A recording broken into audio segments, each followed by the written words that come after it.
तो देखेंगे उसके बाद ऐसे जज़म वाला वाव आना चाहिए। तो पेश वाले हर्फ के बाद जज़म वाला वाव आ जाए तो उसको खींच कर पढ़ेंगे। कैसे? ऊ। पेश वाले हर्फ के बाद वाव आ जाए तो खींच कर पढ़ना है, ऊ। इस तरह पढ़ेंगे। तो आप समझ गए होंगे। मैं फिर से एक बार समझा देता हूँ। ज़बर को, इसी तरह ज़ेर को, इसी तरह पेश को खींच कर पढ़ना है तो 3 हर्फ इनके बाद लाए जाते हैं। ज़बर के बाद अलिफ़ लाया जाता है ज़बर को खींच कर पढ़ने के लिए, और इस अलिफ़ का नाम है अलिफ़ मद्दा। ज़ेर को खींच कर पढ़ना है तो जज़म वाली या लाई जाती है और फिर उसको खींच कर पढ़ा जाता है ई करके। इसी तरह पेश को खींच कर पढ़ना है तो उसके बाद जज़म वाला वाव लाया जाता है ताकि उस पेश वाले हर्फ को खींच कर पढ़ा जाए, जैसे ऊ। अब मैं सबको पढ़ के बताता हूँ, ध्यान से सुने। कल इंशाल्लाह हम इसकी प्रैक्टिस करेंगे। अभी तो मैं सिर्फ ऊपर के अल्फ़ाबेट्स पढ़ता हूँ कैसे खींच कर पढ़ा जाता है। ज़रूर भी ज़रूर ये 3 हर्फ आपको याद रखना है, अलिफ़ वाव या। कैसे पढ़ेंगे? अच्छा, इन तीनों को हुरूफ का नाम है हुरूफ मद्दा, यानी खींचने वाले हुरूफ। तो पढ़ते हैं, पहले ज़बर की मश्क करते हैं। आ, बा, ता, ऐसे खींच खींच कर आप भी मश्क करेंगे, प्रैक्टिस करेंगे।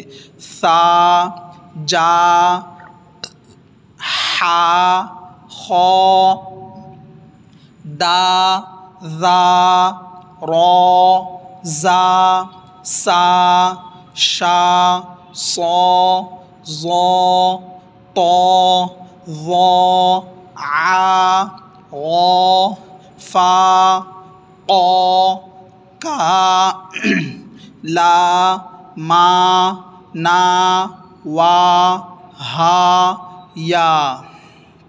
अच्छा, एक बात बताना है कितना खींचकर पढ़ना है।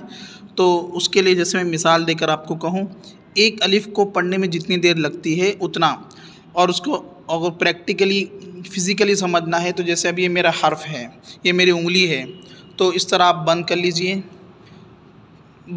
बंद करके खोलने में जितनी देर लगती है इतनी देर खींचना है। जैसे आ, इतना, इस तरह खींचेंगे।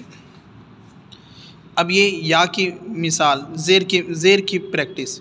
ज़ेर को खींचकर ऐसे पढ़ेंगे, या, ई, बी, ती, सी, जी, ही, खी, दी, ज़ी, री, ज़ी, सी, शी, सी, ज़ी, ती, ज़ी, ई, आइन की अच्छे से प्रैक्टिस करें।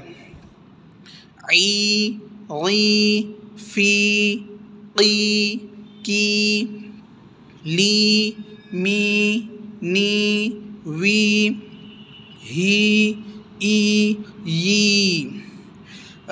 लेसन नंबर 1, तख्ती नंबर 1 में मैंने आपको बताया था, आपको याद होगा तो मैंने कहा था कि जब भी हमज़ा आएगा तो या के नीचे या अलिफ़ के ऊपर या के ऊपर या तो वाव के ऊपर आएगा। देखिए यहाँ पर या के ऊपर आया है और इसी तरह यहाँ पे वाव के ऊपर आया है। अब वाव पेश को कैसे खींचकर पढ़ते हैं? इसका नाम है या मद्दा, और जो अलिफ़ वाला है उसको अलिफ़ मद्दा, और ये इसको कहेंगे वाव मद्दा।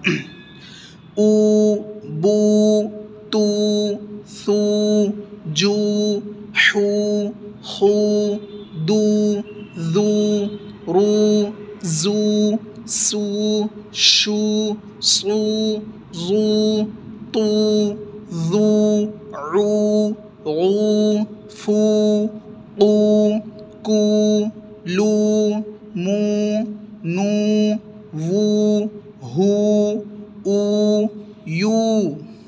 इस तरह आप बार बार इस तरह प्रैक्टिस करेंगे, पढ़ेंगे, समझेंगे और प्रैक्टिस करेंगे। आज का सबक हम इतना ही रखते हैं। अल्लाह ताला हम सबको समझकर सही तरीके से कुरान शरीफ सीखने की तौफ़ीक़ अता फ़रमाएँ। अस्सलामु अलैकुम व रहमतुल्लाहि व बरकातहू।